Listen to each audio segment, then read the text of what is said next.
trago aqui a palavra do Senhor com tudo aquilo que Ele tem, tudo aquilo que Ele é. E nós pedimos que o Senhor tenha misericórdia de nós, que nós possamos estar buscando sermos adoradores com excelência, que nós possamos estar sinceros, fiéis e adoradores do Senhor, em espírito e verdade, adoradores com excelência.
Adorador por excelência, o adorador por excelência, o adorador por excelência, quero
recebe o nosso louvor, recebe a nossa adoração, Pai. Possamos estar diante de Ti, ó Deus, reconhecendo que somos, ó Deus, e possamos estar nos esperando, Pai, nos esperando naquilo que Senhor quer para nós. Derrama o teu poder sobre o teu povo, sobre a tua igreja. Em nome de Jesus. Amém. E para adorar, nós possamos estar declarando aqui o porquê da nossa existência, o porquê de nós estarmos aqui.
misericórdias são constantemente em nossas vidas. Glória a Deus. Nós possamos estar glorificando e exaltando o nome de Deus por isso. A misericórdia do Senhor.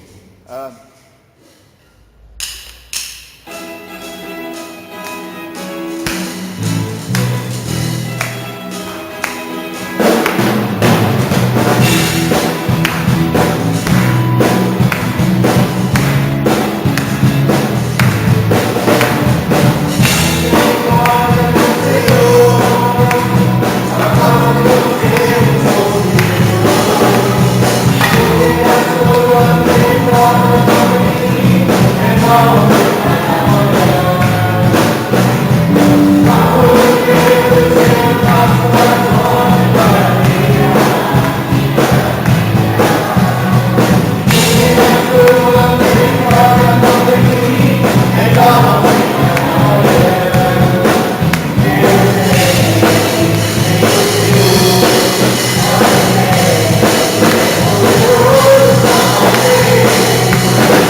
Queridos, palavra de Deus em Filipenses capítulo 4. Filipenses capítulo 4, de 1 a 7. Vamos ler juntos. Filipenses 4, de 1 a 7.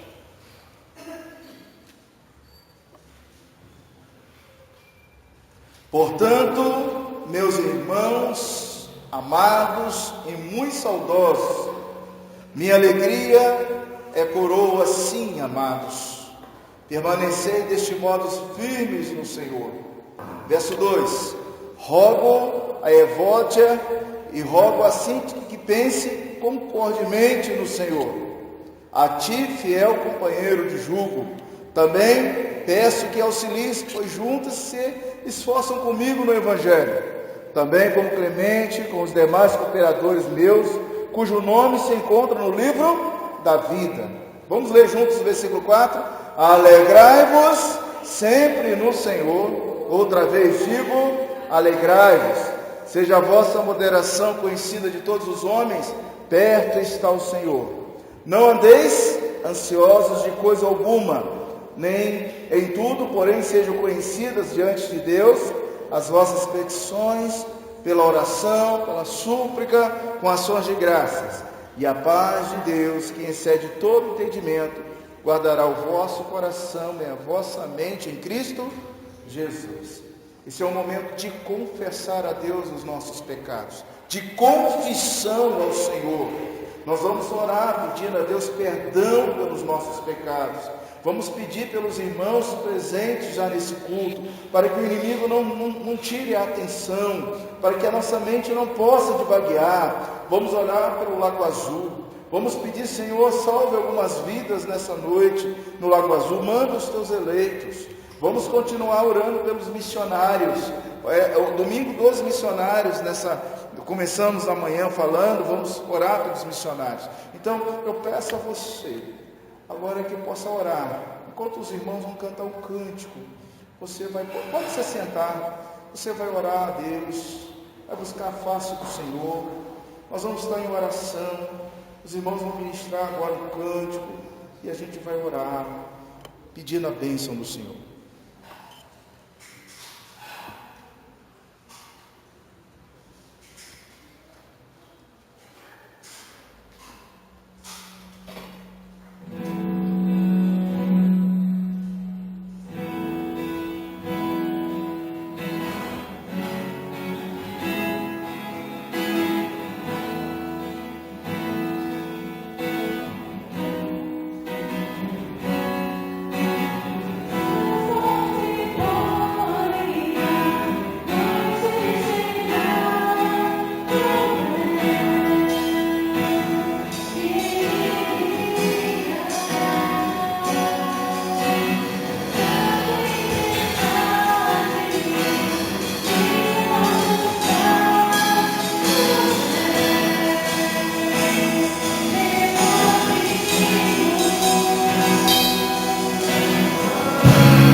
Então, o presbítero Jack fazer uma oração, intercedendo pela gente, pelo Lago Azul, pelos missionários, pedindo a Deus que possa nos abençoar grandemente nessa noite, noite de alegria, de celebração, de gratidão, Senhor. Deus eterno, Pai grandioso e poderoso, nós somos gratos a Deus que nos está aqui para te louvar e te louvar, Deus. Nós tocamos hoje também sobre a igreja, o esforço para aqui. O Senhor, Pai, possa com a tua presença, Deus, nos encher, Pai, de ti, tua palavra, que a cada dia, Deus, nós possamos usar, nos sujeitar a ti, Pai, nos distanciar do Deus, que a cada dia, Deus, nós venhamos renunciar, Pai, da nossa carne, Pai, mas que nós possamos sempre estar buscando fazer o que, Pai, que a renúncia nossas vidas seja constante, Pai, seja diária, e buscar a Deus a tua vontade, e levar a Deus, seja presente em cada dia de nossas vidas.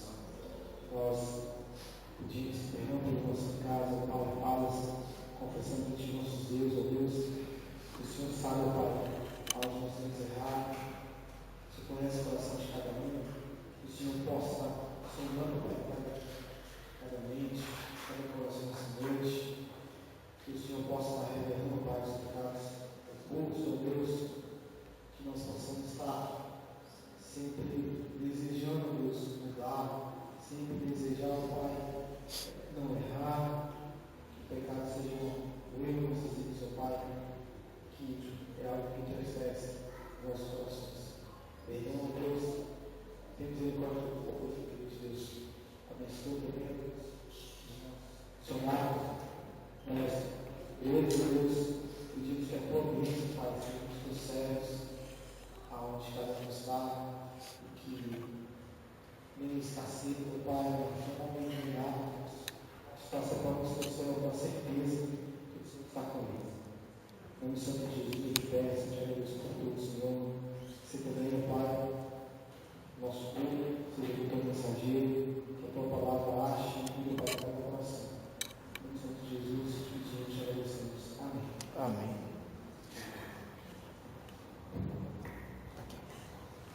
Queridos, a palavra em Efésios capítulo 4, de 1 a 5.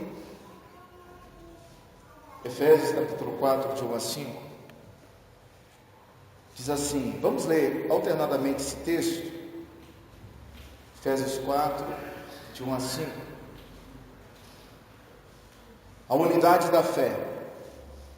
Rogo-vos, pois eu, prisioneiro no Senhor, que andeis de modo digno da vocação que foste chamados. A igreja, 4, 2.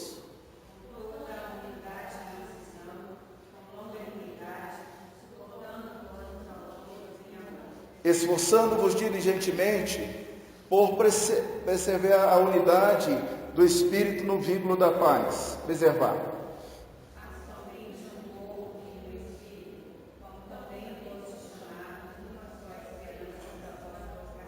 Há um só Senhor, uma só fé, um só batismo, todos. Um só Deus e Pai de todos, o qual é sobre todos, e age por meio de todos, e está em todos.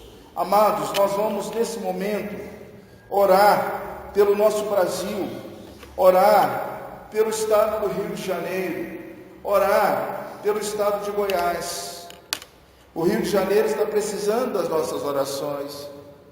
Vidas estão sendo ceifadas a cada momento, assim como no Goiás também. É momento da gente nos unir a esses irmãos que estão sofrendo, que estão passando por crises, e a igreja do Senhor Jesus precisa orar.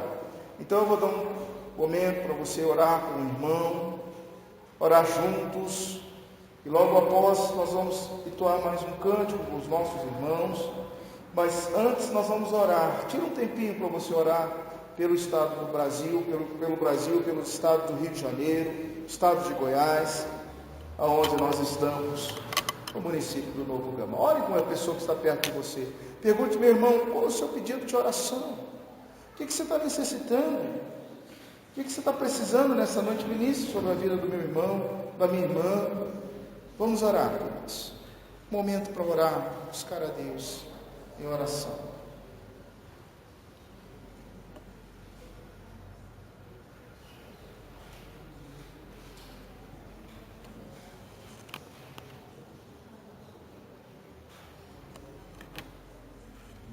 Depois eu convido o presbítero Marcos a fazer uma oração audível, voltando nesse momento de oração.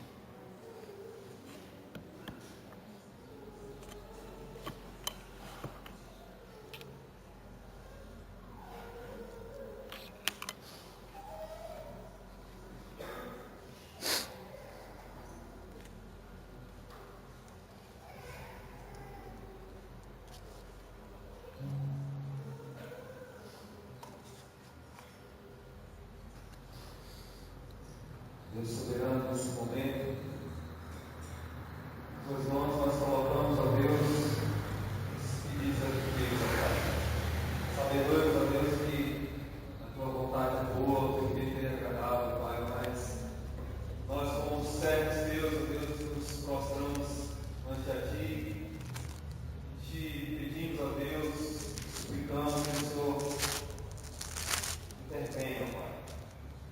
O Senhor intervenha no nosso país, o Senhor intervenha, ó Deus, no nosso estado, no estado do Rio de Janeiro, ó Deus.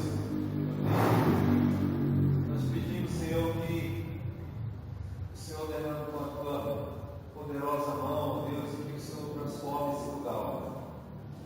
Muito tem se falado, ó Deus, que o Brasil não tem mais solução, que o Rio de Janeiro não tem mais solução. Mas nós colocamos nas tuas mãos, Pai. Nós acreditamos, ó Deus, na tua intervenção. Nós acreditamos no poder do teu nome, Pai. Nós nos colocamos diante de Ti, te pedindo, ó Deus, que o Senhor intervenha e faça, ó Deus, um mover no Brasil. Nós te pedimos, ó Deus, que o Senhor comece a fazer esse mover através de nós, ó. O Senhor nos toca, ó Deus, que nós possamos estar sendo referência, nós como igreja tua, povo teu, nós, como servos teus nessa localidade, possamos fazer a diferença nesse lugar, possamos ser diferentes nessa cidade, que o teu nome seja propagado. Derrama o teu poder sobre nós, tem misericórdia dessas vidas, ó Deus, que estão sendo ceifadas, ó Deus, pelas drogas, pelo álcool, pela prostituição, ó Deus, que nós repreendemos em nome de Jesus toda a obra maligna, ó Deus, na vida desses jovens, ó Deus, nesse lugar. Senhor, do teu poder, ó Deus, que a cada esquina, ó Deus, cada rua, ó Deus, que tiver algum malfeitor, ó Deus, que o Senhor vai contra aquele coração, Pai. Nós sabemos, ó Deus, que dentre esses, ó Deus, há escolhidos teus, predestinados, ó Deus, escolhidos por Ti para serem servos teus, ó Deus. E nós te pedimos nesse momento, ó Deus, que o Senhor os envie, ó Deus. Nós precisamos também enviar a tua igreja, ó Deus, para as conversas a esses irmãos, ó. Nós te agradecemos, te suplicamos e oramos no santo nome de Jesus. Amém. Amém, Senhor. Meus irmãos queridos, esse é o momento de estarmos ofertando ao Senhor. Conversando com o reverendo Baltazar ontem, e ele me deu uma boa notícia. Ele disse, pastor, essa semana provavelmente já vou liberar os bancos para a igreja. Então essa semana provavelmente nós vamos ter liberação para buscar os nossos novos bancos. Eu tenho conversado com o presbítero Nilton e ele fala, pastor, olha, o povo precisa nos ajudar. Quando chegar a segunda etapa, nós vamos ver como nós vamos dividir o que está faltando, mas eu só tenho, por enquanto, R$300 da segunda parcela das ofertas.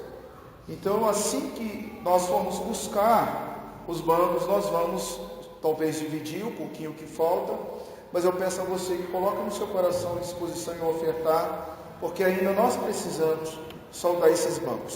Antes, o texto de 2 Coríntios 9:7 diz assim: cada um contribua segundo tiver proposto no coração, não com tristeza ou por necessidade, porque Deus ama quem dá com alegria. Vamos responder assim: Deus ama quem dá com alegria. Eu vou orar no final para que você tenha bênção, tenha prosperidade, para que Deus abra as portas de emprego e para que a gente possa ser realmente muito bem sucedido. Graças a Deus, o Senhor é bom e nada nos falta. Vamos ficar em pé para louvar a Deus com os irmãos e vamos ofertar ou dizimar. Que Deus se retribua grande e ricamente os seus celeiros. Nós iremos cantar o hino número 147. Glória, glória, aleluia. Tem hino? Se você vai projetar aqui, nós iremos. Esse é um dos meus, hein? Esse é o meu favorito. É bom.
Foi embora, foi às 3.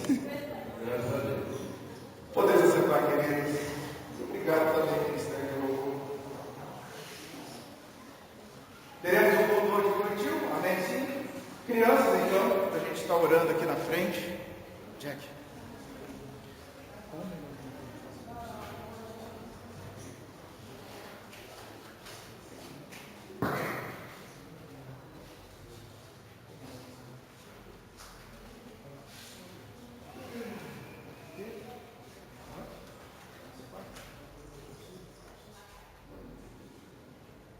Vamos orar pelas nossas crianças.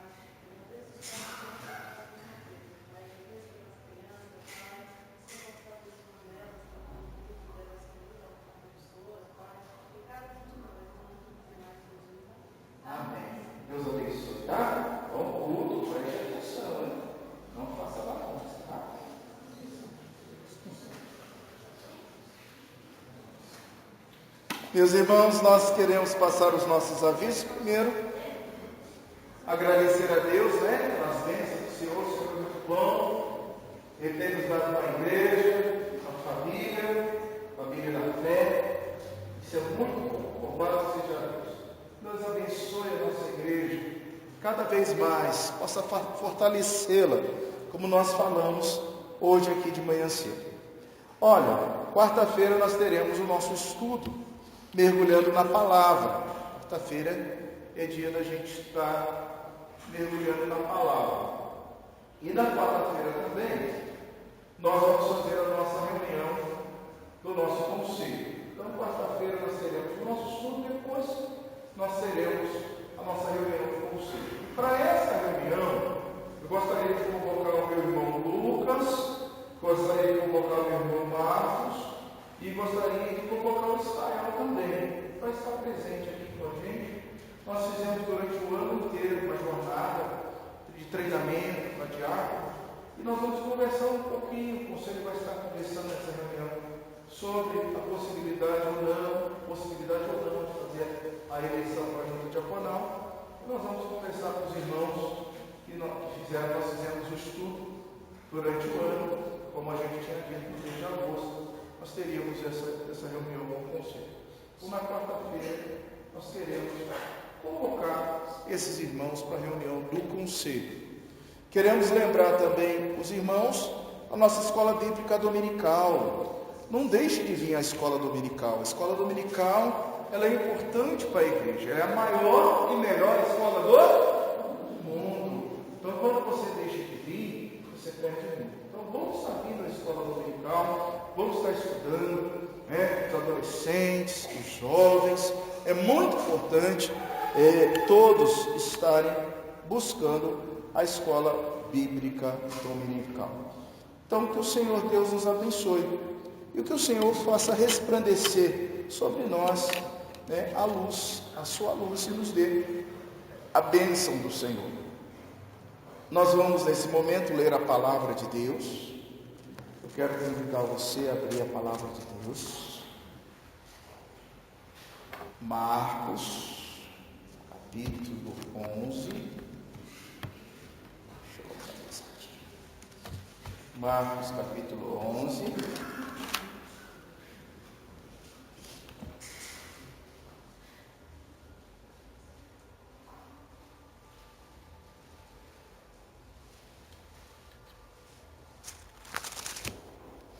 A partir do versículo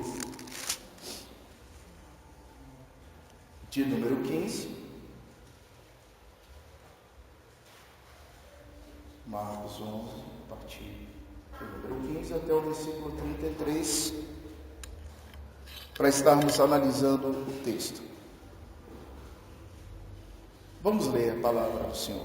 Verso 15, Marcos 11, versículo 15. E foram para Jerusalém. Entrando ele no templo, passou a expulsar os que ali vendiam e compravam. Derrubou mesas dos cambistas e as cadeiras dos que vendiam pombas. Não permitia que alguém conduzisse qualquer utensílio pelo templo. Também os ensinava e dizia: não está escrito, a minha casa será chamada casa de oração para todas as nações? Visto, porém, a tendes transformado em covil de salteadores. Os principais sacerdotes e escribas ouviam estas coisas e procuravam um modo de tirar a vida, pois temiam, porque toda a multidão se maravilhava de sua doutrina. E vindo à tarde, saíram da cidade. E passando eles pela manhã, viram a figueira secara desde a raiz. Então Pedro, lembrando-se, falou: mestre, eis que a figueira que amaldiçoaste secou. Ao que Jesus lhe disse: tende fé em Deus. Porém, em verdade vos afirmo que se alguém disser a este monte: erga-te e lança-te no mar, e não duvidando no seu coração, mas crê que se fará o que diz, assim será com ele. Por isso vos digo que tudo quanto em oração pedirdes, crentes, que recebeste, será assim convosco. E quando estiverem orando, se tendes alguma coisa contra alguém, perdoai, para que o vosso Pai Celeste vos perdoe as vossas ofensas. Mas se não perdoardes, também vosso Pai Celeste não vos perdoará as vossas ofensas. Então, regressaram para Jerusalém, e andando ele pelo templo, viram ao seu encontro os principais sacerdotes, os escribas e os anciãos. E lhe perguntaram: com que autoridade faz estas coisas? Ou quem te deu autoridade para fazeres? Jesus lhe respondeu: eu vos farei uma pergunta, respondei-me, e eu vos direi com que autoridade faço essas coisas. O batismo de João era do céu ou dos homens? Respondei. Eles discorriam entre si. Se dissesse do céu, diria: então, por que não acreditaste neles? Se porém dissermos dos homens, é temer o povo, porque todos consideravam a João como profeta. Então responderam a Jesus: não sabemos. Jesus, por sua vez, lhes disse: nem eu tampouco vos digo com que autoridade faço essas coisas. Você pode fechar mais uma vez os seus olhos? Agora nós vamos pedir a Deus nos abençoe o entendimento do texto. Pai, aqui está lido o texto para nossa reflexão. Vamos fechar o 11º capítulo do Evangelho de Marcos, uma carga, Senhor Deus, de evangelismo, de vivência de Jesus, da prática de Jesus, tem sido nesse ano, Senhor Deus, ministrado no seio da Tua igreja. Ó Deus, nos deixe flexível o ensinamento da Tua palavra agora. Fale aos nossos corações. Nós te pedimos em nome de Jesus. Amém. Meus irmãos, a história da Bíblia, ela é maravilhosa. Que livro importante para a nossa vida. A cada dia que a gente vai lendo um pouquinho mais da palavra de Deus, podemos entender a profundidade que é a palavra, a eternidade que é a palavra de Deus, porque essa palavra fala ao nosso coração de forma maravilhosa. E nós ouvimos a palavra de Deus com os nossos ouvidos, mas nós ouvimos principalmente com o nosso coração. Se ouvirmos só pelos nossos ouvidos e não deixarmos essa palavra descer ao nosso coração, essa palavra não vai ter impacto. E o meu desejo nessa noite é que você possa falar em seu coração, pedir ao Senhor a seguinte afirmação: meu Deus, eu não vou duvidar. Você pode guardar aí no seu coração essa afirmação? Não vou duvidar. Não vou duvidar. O contexto lido aqui trabalha com a questão da descrença. Daqui a pouco você vai ver. Mas antes da gente observar que esta casa é casa de oração, que se eu não duvidar, eu verei o sobrenatural acontecer, e se eu me submeter à autoridade do Senhor, eu vou viver aquilo que Deus tem para a minha vida. É importante lembrar, queridos, de alguns avivamentos. O que é avivamento? Avivamento é quando o Espírito Santo renova, reaviva, desperta a igreja sonolenta, corrompida pelo pecado. É a revitalização aonde já existiu vida e hoje não existe mais. Robert Coleman diz: avivamento é o retorno de algo da sua verdadeira natureza e o propósito. É um olhar para trás, é um retornar para aquilo que tinha uma natureza, um foco, uma meta, um propósito. Martin Lloyd Jones, ele diz o seguinte: o avivamento é uma experiência na vida da igreja. O avivamento é quando o Espírito realiza uma obra em comum no seio da igreja. Ela revitaliza primeiramente seus membros, revitaliza a igreja, reaviva os crentes. O avivamento não se pode acontecer sem ter primeiramente uma vivificação, um revigoramento, um despertamento dos membros da igreja, que muitas vezes se encontram doentes e quase moribundos, decretado assim o seu estado terminal. Nós vamos lembrar de algumas histórias de avivamento. Em 1734, nos Estados Unidos, havia uma consciência da necessidade de alcançar os não crentes e fortalecer os já convertidos. Jonah Edwards, em 1703, 1758, ele morreu em 58, um homem muito simples, mas um homem que na sua simplicidade de vida tinha como meta orar. A oração era a função primordial daquele servo de Deus que exerceu um grande impacto na vida das pessoas. Um pouquinho à frente, em 14 a 70, nós temos George Whitefield.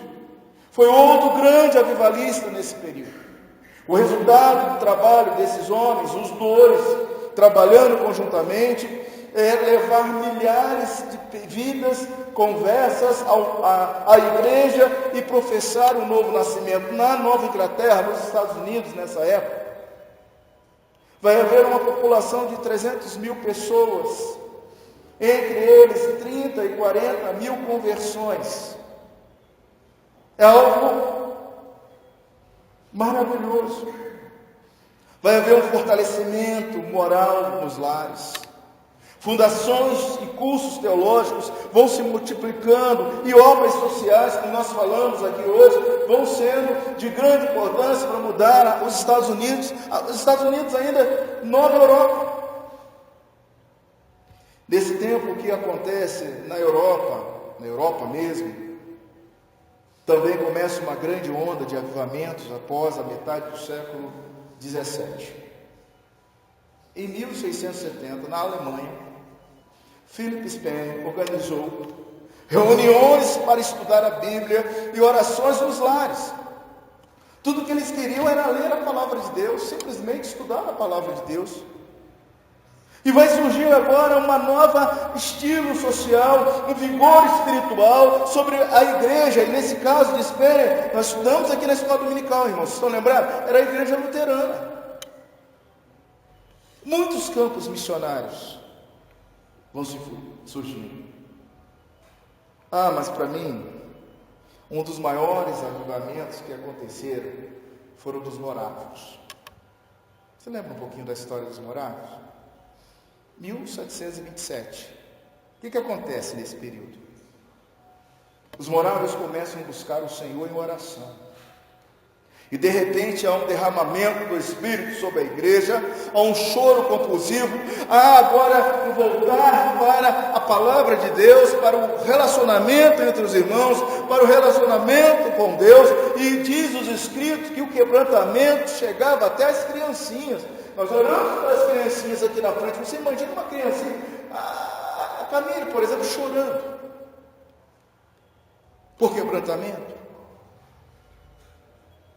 Os morávios, irmãos, eles começaram um movimento, e por isso que eu digo para mim que esse foi um dos maiores movimentos que aconteceu, de oração contínua, 24 horas de oração diárias ininterruptas. Se eu te desse aí, assinale a resposta certa. Quantos anos os morávios oraram?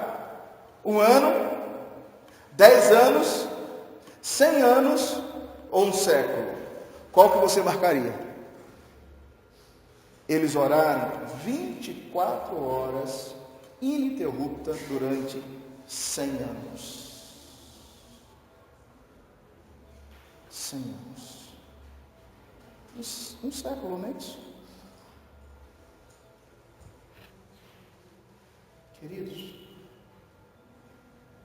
nós começamos a orar 7.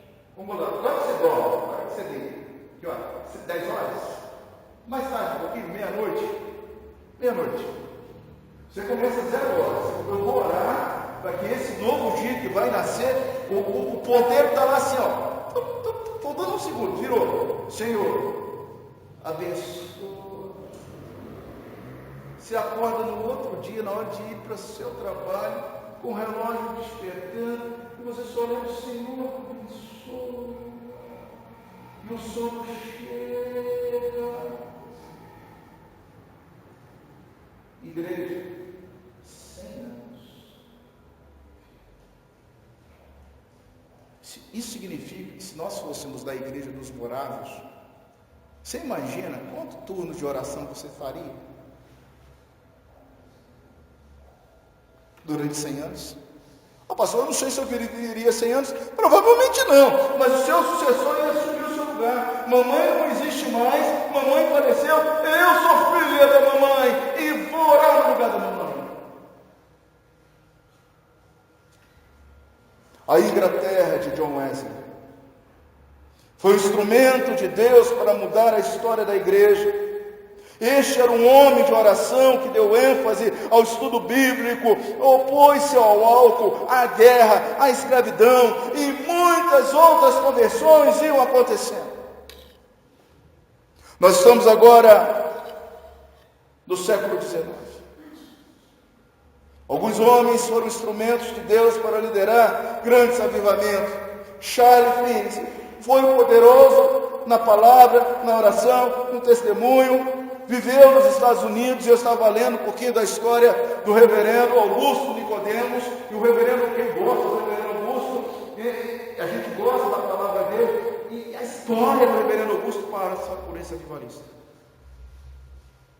E mesmo ele escrevendo, sendo ele sempre religiosista, sendo ele arminianista, foi ele que foi usado por Deus para levar tudo isso. Homem de oração. Viveu nos Estados Unidos sob a influência da pregação daquelas igrejas, e lá nasceram as comunidades, pessoas deixavam vícios. Mas para quem passou pelo seminário, não tem que não ler lições de homiléticas de Charles Spurgeon, 1834 a 1892. Sabe como é que começa a história de Spurgeon? Ele não era pastor, não era evangelista. Assinale a resposta correta. O que era Charles Spurgeon? Você pode marcar, letra B. Ele era professor de escola dominical. Professor de escola dominical. Ele levou crianças aos pés do Senhor. Via os seus pais se convertendo, dando testemunho de seus filhos. Spurgeon foi poderoso na palavra de Deus, também nas curas, nos prodígios. E para ele o que era importante era a reunião de oração. E a gente fala muito dos seus sermões. Irmãos, a Inglaterra tinha que mudar, não tinha diante desses países, desses homens.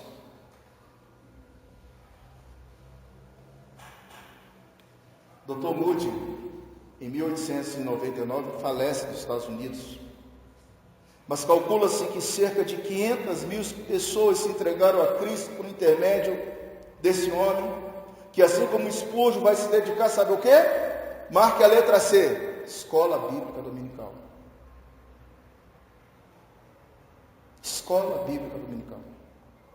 Ele começa o seu ministério, sabe com quantas crianças? Marca a letra D, 12 crianças. Crianças, em pouco tempo, nunca despreze os pequenos começos.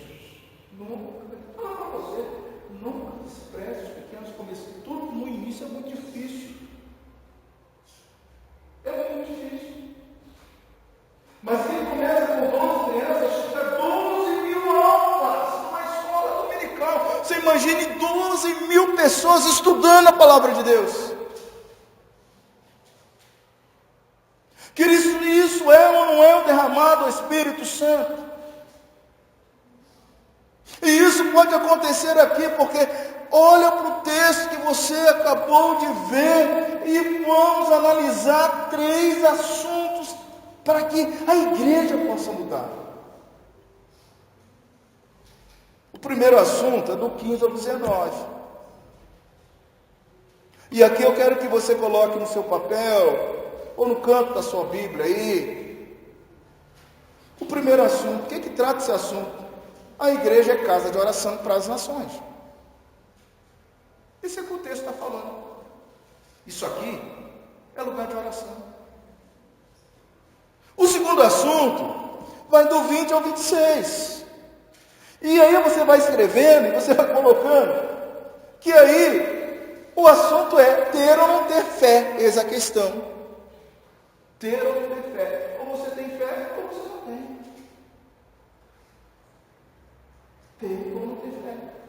E o terceiro assunto? O terceiro assunto é do 27 ao 33. Qual que é o assunto que a gente vê aqui, queridos? A autoridade de Jesus. 3 assuntos. Quando você aborda a casa de oração para as nações, a gente faz algumas perguntas. Primeiro, eu vou perguntar e você vai me responder. Onde é a casa dos doentes? Onde é a casa dos doentes? O hospital, gente. A casa dos doentes é o hospital. Vou responder de novo.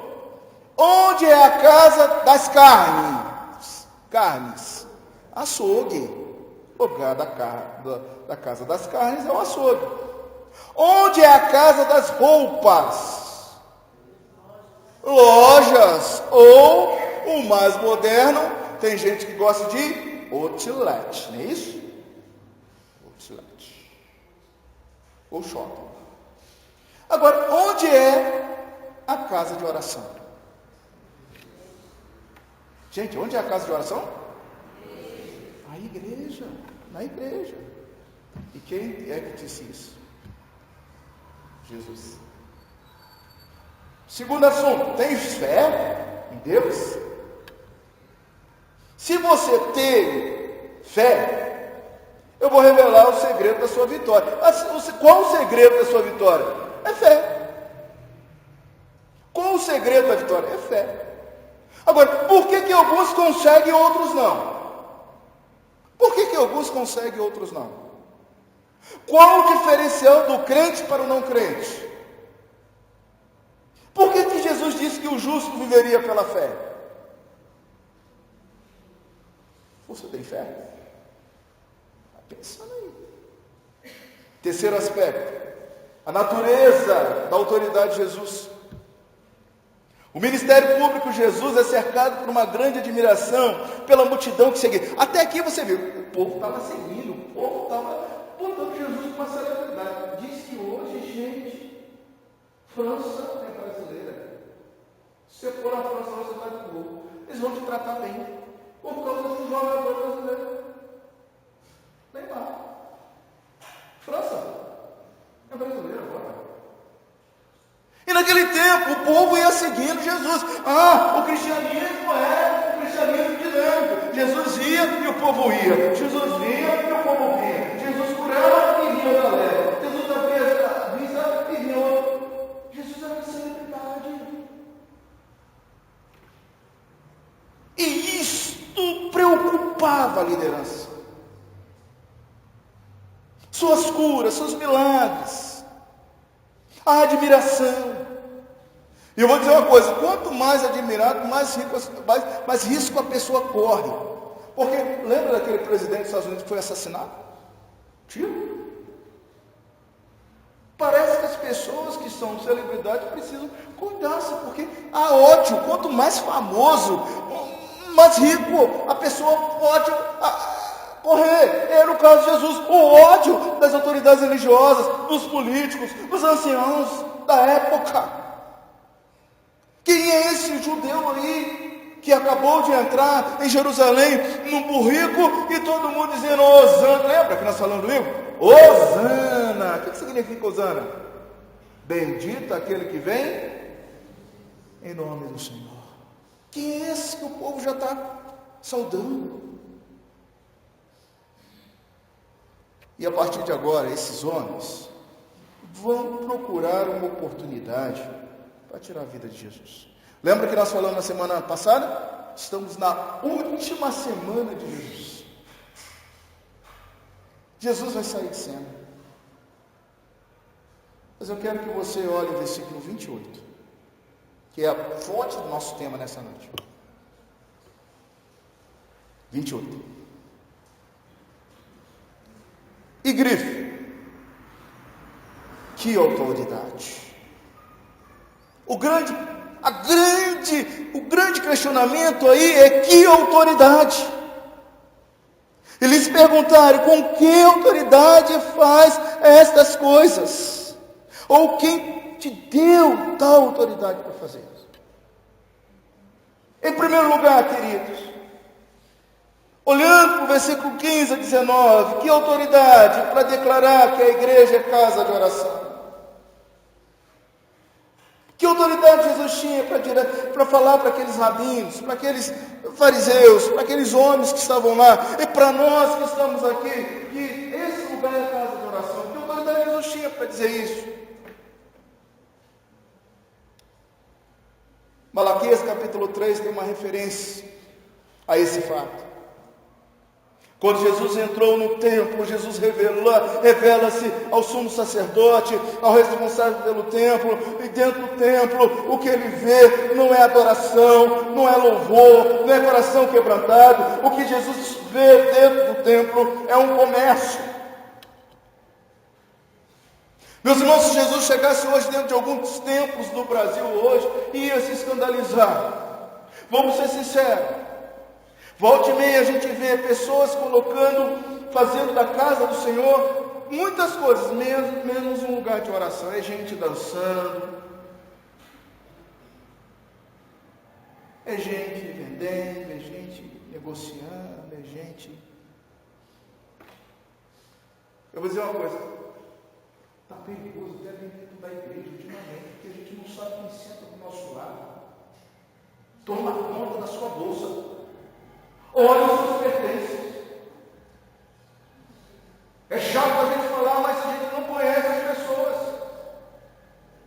Misericórdia, os olhos do Senhor estão em toda parte. O Senhor vê todas as coisas, mas cuidado. A primeira coisa que a gente aprende no quartel é: soldado bisonho fica no quartel. E o bisonho é aquele que pede caneca. Eu perdi. Eu tive que dar um jeito de achar outra caneca. Perde oportuna a roupa, perde a manta. Mas depois você começa a entender que você tem que ficar atento com as suas coisas, trancar o cadeado, colocar o seu nome, marcar aquele negócio. Agora, atento da igreja agora, a gente precisa dar. Precisa, porque você não sabe quem está sentado aí.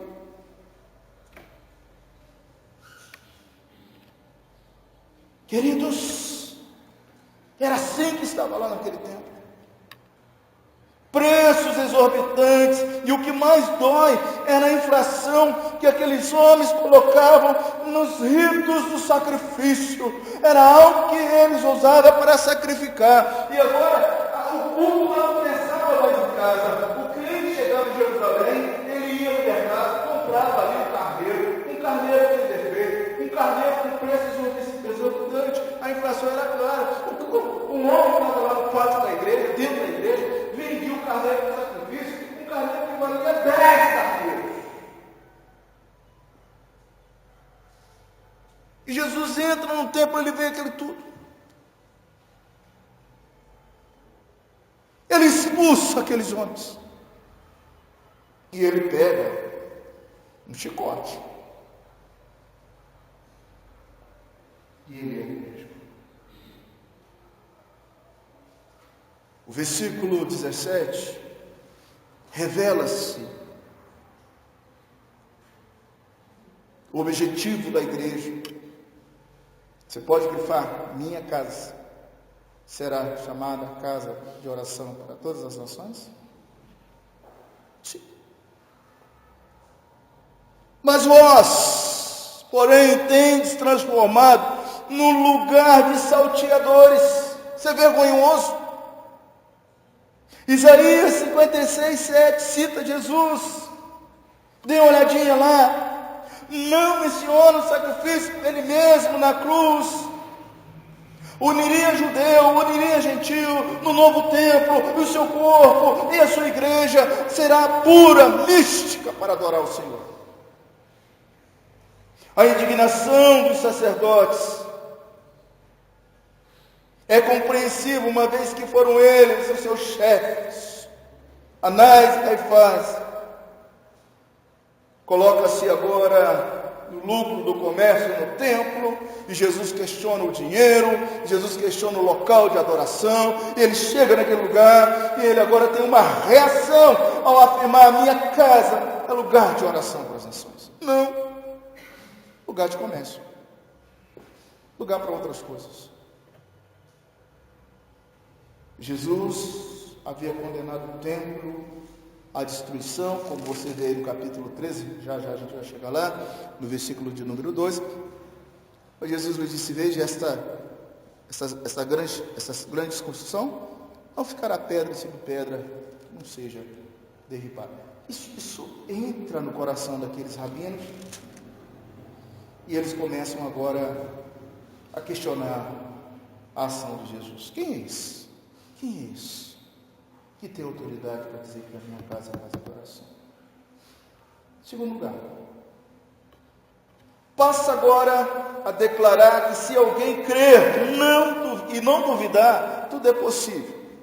Como do 20 ao 26 mexe com a gente. Se você lembra da cena da figueira, você lembra que no domingo passado nós falamos das folhas, da maldição da figueira, sobrou a verde no vale, e agora nem folha verde tem mais naquela figueira. A figueira está toda ela seca, até mesmo a raiz.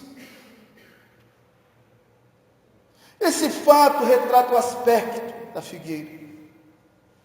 E agora não existia mais folhas, porque tudo estava seco. Aspectos importantes para os judeus, o significado da figueira para todos eles. Como nós podemos perceber no verso 21, onde Pedro ele chama a atenção da figueira, e ele faz uma analogia com Lucas 13, versículos 6 e 9. O objetivo aqui, queridos, desse texto é demonstrar fé. E a fé é sempre na pessoa de Deus.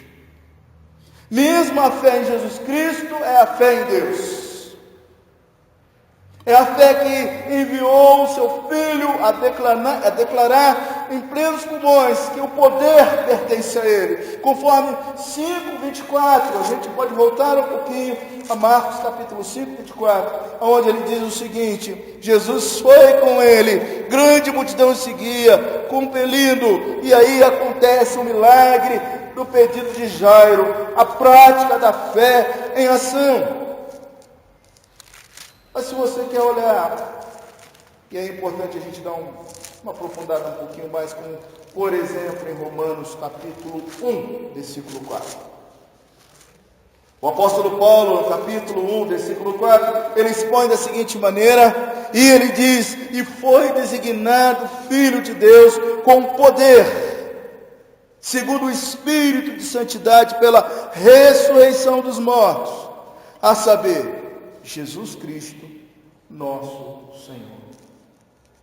Então, queridos, no versículo 22, ele expressa algo importante para todos nós, quando nós compreendemos aqui o que Marcos, através do seu escritor, ele quer aprofundar. Então veja o versículo 22, que diz assim, 11:22.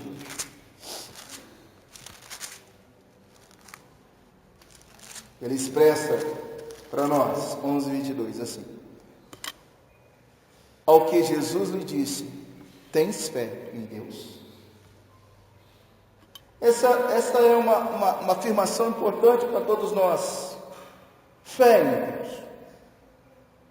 Além de Jesus fazer uma analogia aqui, na questão do monte, ele também vai dizer algo, porque, olha, se você orar e crer no seu coração, será possível.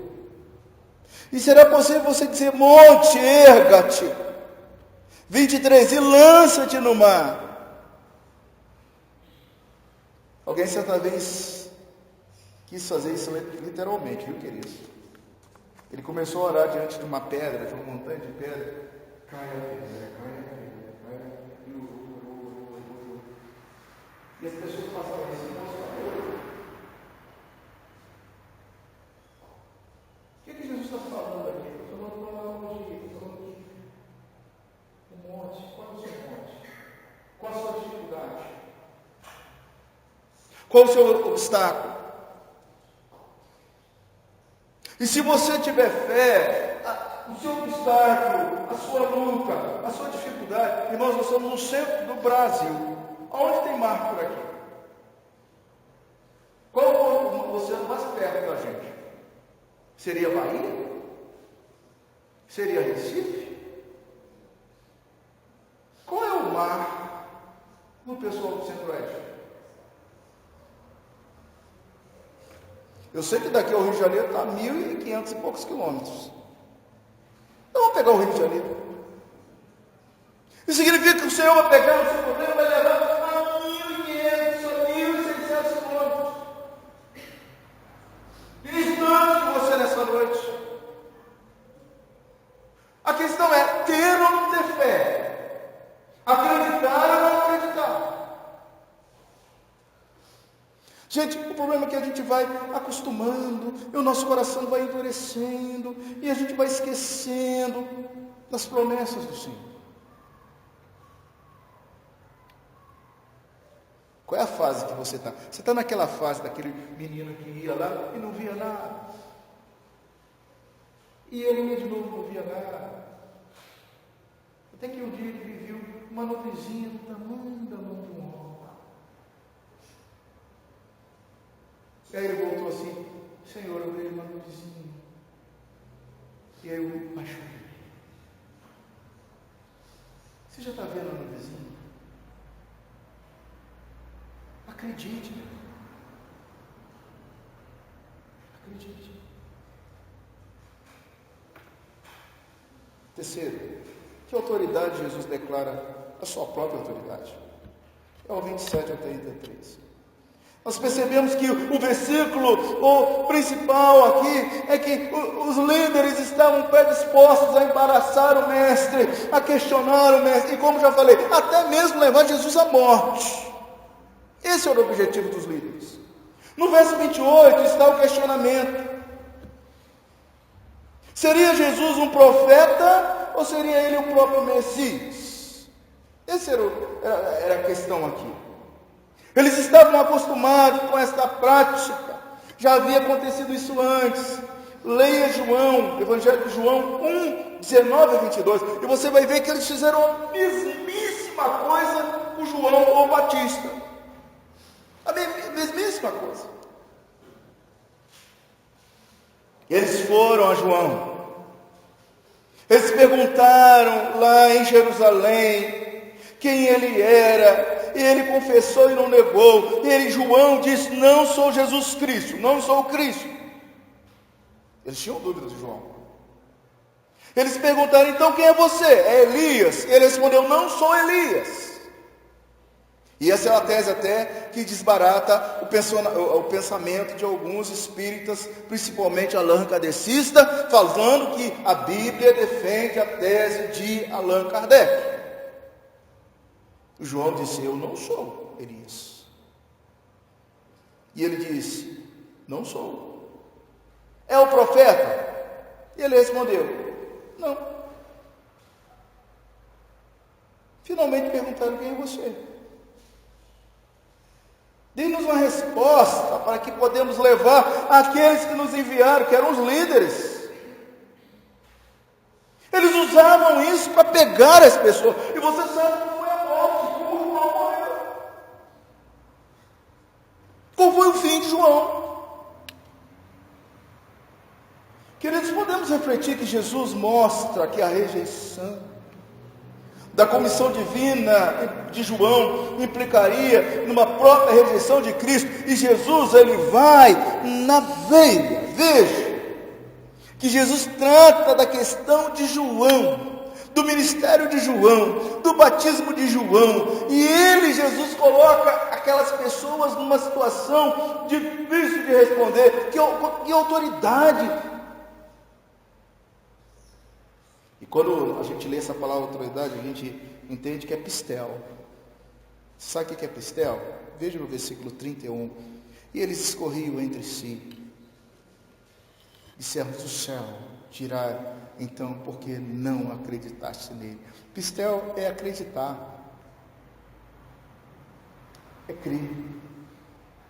E nesse caso, crer na mensagem de arrependimento que João pregava, de transformação, e que eles descaracterizaram e não creram até aquele dado momento.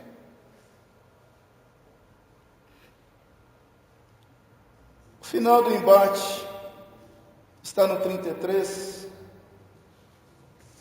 Então respondeu Jesus: não sabemos. E Jesus, por sua vez, lhe disse: nem eu tampouco vos digo com que autoridade faço essas coisas.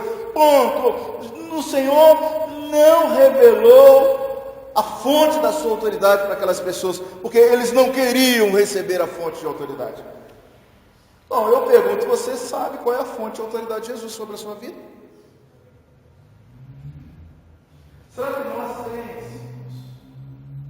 sabemos a fonte de autoridade de Jesus sobre a nossa vida? Sim ou não? Sim. Senão não tem que fazer, por exemplo, o Jack Marcos. Vamos ter que rebatizar todo mundo. Se você está aqui e não sabe a fonte de autoridade da sua vida, guarda-feira no conselho, não, vamos rebatizar você. Você pode vir. Um batismo instantâneo. Qual é a fonte de autoridade da sua vida, irmão? Em outras palavras, por que Jesus é a autoridade na nossa vida? Porque Ele nos deu um novo nascimento. Nós nascemos de novo. E com quem que Jesus trata esse assunto? Lembra daquele homem chamado Nicodemos? Que foi a noite de Jesus. Como é que eu faço para nascer de novo? Entendeu aí? Para ele, Jesus mostra a fonte. Que havia sinceridade no coração. Mas para aqueles que estavam ali, Jesus não falou nada. Conclusão. Não há nada mais profundo nesta vida. Preste atenção. Se você levar só esse parágrafo pequeno que eu escrevi aqui, desses textos todos, eu estou feliz da vida com você nessa noite. Preste atenção. Não há nada mais profundo na sua vida, na minha vida, em nossas vidas, do que submeter-se à autoridade de Deus. Por quê? Porque Ele é o Senhor.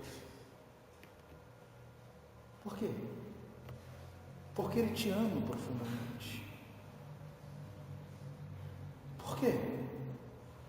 Porque Ele declara que esta igreja é casa de oração. Por quê? Porque se cremos e não duvidarmos no nosso coração, tudo será possível. Você crê nisso nessa noite, queridos? Você que entrou aqui nessa igreja,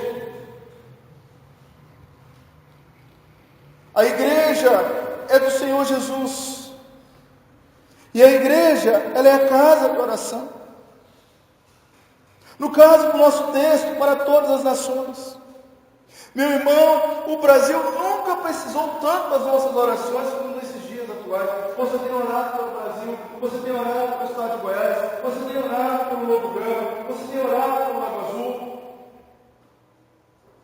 você tem orado pelo seu país.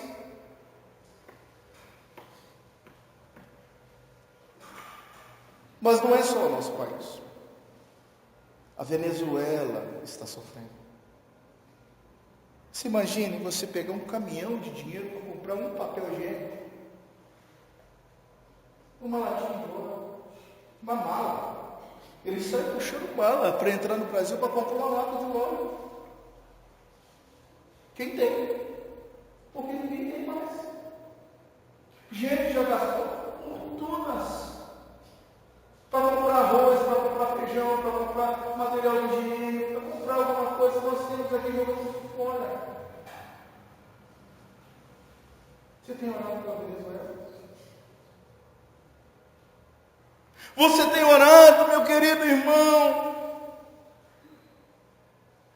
pela Europa, que é o berço do cristianismo? Nós citamos avivamentos aqui, e o neoliberalismo está sufocando vidas. Nós ouvimos lá o mestre que vem da Inglaterra dizendo que só 2% da Inglaterra é do Senhor Jesus. 2% hoje. Você tem orado pela França, você tem orado por Portugal, você tem orado pela Europa, você tem orado pela Suíça, você tem orado pela Escócia, você tem orado pelos Estados Unidos.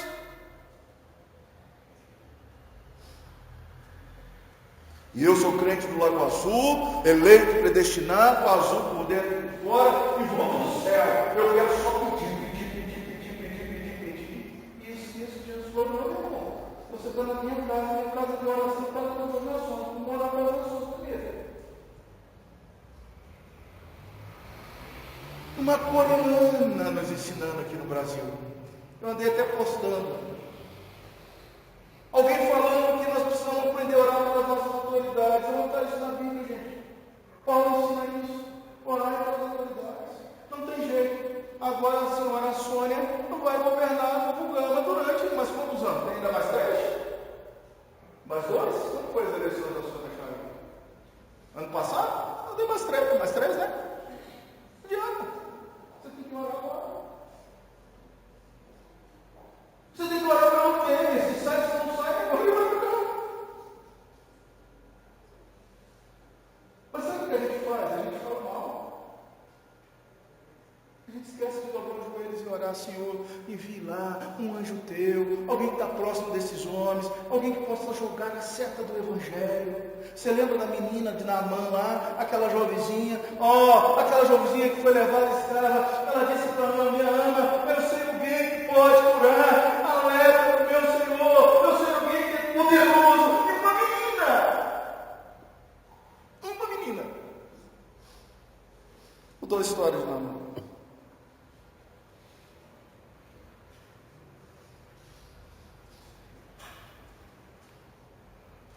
Você precisa exercitar a fé e a oração aqui dentro. Exercita a fé como caminho. Você acredita que Jesus pode nessa noite remover a sua montanha e lançar no mar? Amém? Porque não colocar agora a sua esperança nas mãos daquele que prometeu todas as coisas. Meu Deus é um Deus que cura. É um Deus que concede vitórias. Jesus tem toda a autoridade nos céus e na terra. Ele já é a autoridade da sua vida. Meu querido, Jesus é a autoridade da sua vida emocional, da sua vida financeira, da sua vida espiritual, da sua vida relacional, dos seus complexos, dos seus traumas, das suas feridas, das suas inseguranças. Olha, nessa noite, querido, deixe a sua vida naquele que tem autoridade para curar. Tem muito crente que precisa de cura, de tratamento, de renovo, de sarar a vida. A gente não vai para frente porque a gente não deixa o Senhor que tem autoridade cuidar daquilo que precisa ser cuidado.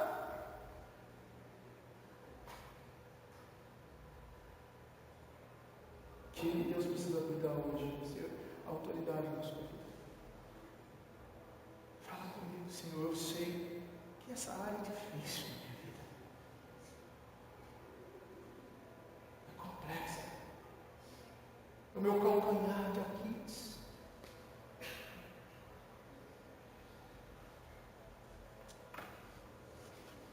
Quem hoje está precisando de uma virada em sua vida? Não foi à toa que você entrou nessa igreja. E já está me ouvindo há quase 1h30, desde que começou esse culto. Quem nesta noite quer realmente virar a página de algo que não está legal? Você quer?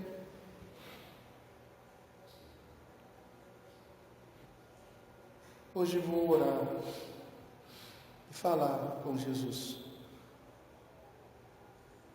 em seu favor. Eu sei que alguma coisa está roubando a sua vontade de orar. O que está roubando a sua vontade de orar? Quanto tempo você fica em oração? Sua vida é uma vida de oração. Uma igreja que ora tem poder. E uma igreja que não ora não tem poder. Por que não oramos mais um pouquinho? você é meu convidado a orar mais. Segundo lugar, quem está sofrendo uma dor, mas uma dor muito forte, que precisa renovar sua fé nessa noite. Você já tentou de toda forma e não consegue. Hoje é sua noite de vitória. Você está chorando, talvez chorando internamente agora, no seu interior, no seu coração. Mas o Consolador está aí dentro de você, que o Espírito Santo, eu te conforto, eu enxugo as suas lágrimas. Sou eu que oro por você, sou eu que restauro a sua vida, sou eu que produzo a esperança.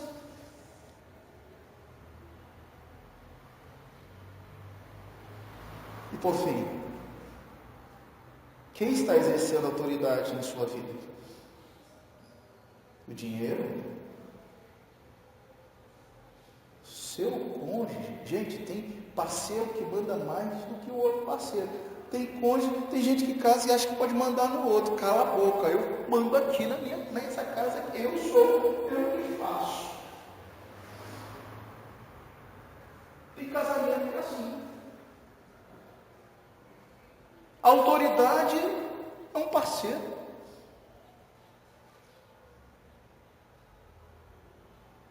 A gente precisa aprender com o sermão do Ricardo, mais específico na questão de que o homem tem que ser submisso a Cristo. A submissão é a Cristo. É nesse quesito que tem que falar. Quem é que manda na sua casa? Seus filhos? Nem abriu a boca, você abaixa a cabeça, já compra, já faz dívidas, já se desespera. É seu filho, sua filha, seus filhos. Quem tem autoridade na sua vida? Sua saúde?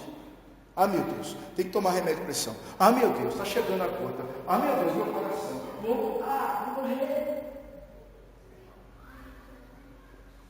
Sua saúde? Quem tem autoridade na sua vida?